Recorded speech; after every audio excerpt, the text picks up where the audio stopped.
Joining me now to analyze the integrity of this election and why it's so important to get results right is Diamond and Silk, the host of Crystal Clear on Newsmax TV. So Diamond and Silk, you two are perfect to talk to in this regard because you weren't always, for example, just Republican lackeys. You weren't just voting down the ticket all the time. Your votes had to be won over, and President Trump did do that. So I want to ask you, what was your initial appeal to President Trump?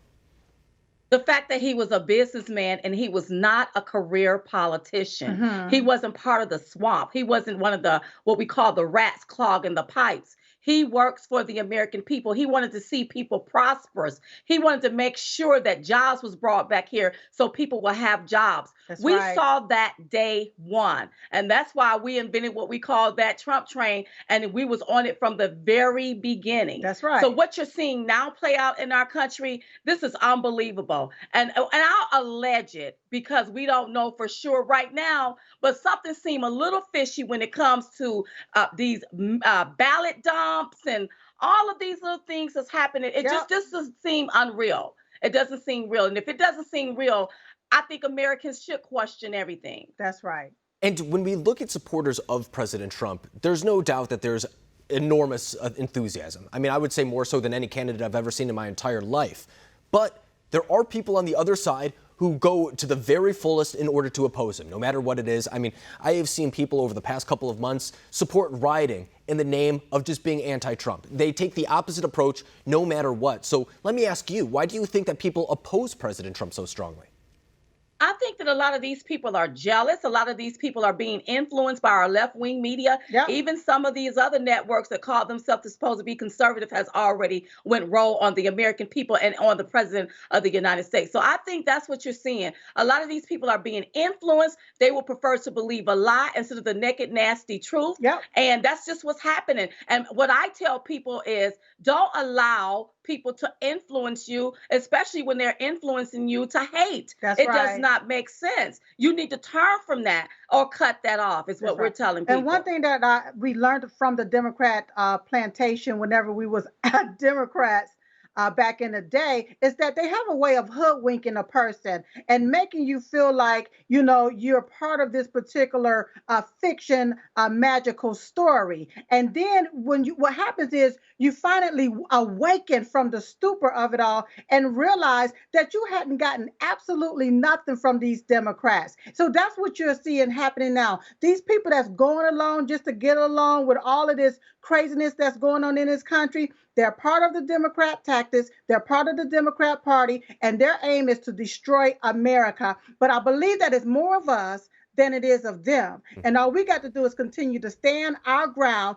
not cold and go forward, and realize we are the United States of America. And at the end of the day, all of our lives matter, and not allow anybody to segregate us from being part of the American dream. I think that's very well said, because that seems to be the strategy of both parties. I mean, no matter who is going to be the presidential nominee, I know Republicans were going to paint them as a socialist, whether it was Bernie Sanders or Joe Biden. And on the other side, we see Democrats, for example, they're going to label Republicans as racist no matter what. It's something that they've done for years. They did it to Mitt Romney. They did it to John McCain. But when I talk to conservatives now, they say that this doesn't feel like the McCain or Romney type movements. There is an enthusiasm here that goes far beyond a Trump presidency that'll last longer than President Trump, whether it's in 2020, 2024, whatever it may be. There is a movement here that is organic and different. Do you agree?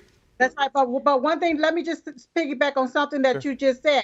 You don't see conservatives out in the street acting crazy. You don't see conservatives and Republicans out in the street trying to destroy their community to make a statement. You see Democrats rioting and burning down community. You don't see conservatives doing that. But there was, and there still is, this enthusiasm. Listen, we was out there on the campaign trail. We was on the Women for Trump bus tour. And we saw hundreds of thousands of people out here while we were touring this state, our country. So, yes, there is an enthusiasm out there. President Trump has galvanized this whole country. Not only that, but the Republican Party. He is the Republican Party. If it wasn't for him, it would be no Republican Party. And that is the truth. I mean, I hate to bring up a poll right now, but the president mentions it all the time, too. He says that he has almost a 90% approval rating within the Republican Party. And to your point, too, I think you're exactly right to say that the fact that there was no rioting or anything like that,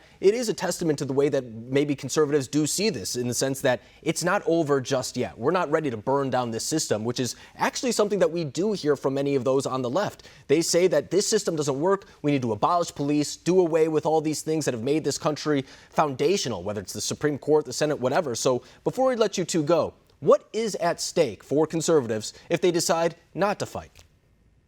Well, listen to me. Our liberties, our freedoms, our constitutional rights is what's at stake here, you all. If we don't stand up for what's right, our voting system, the way we do our elections, if we let them get away with this, they're going to set this up where every election is nothing but liberals. That's right. Republicans will never win another election because of the Democrats and their tactics. So we do not want anyone fundamentally changing our country and having us living in the American nightmare. Yep. We want to continue to live the American dream, and we want people to continue to thrive.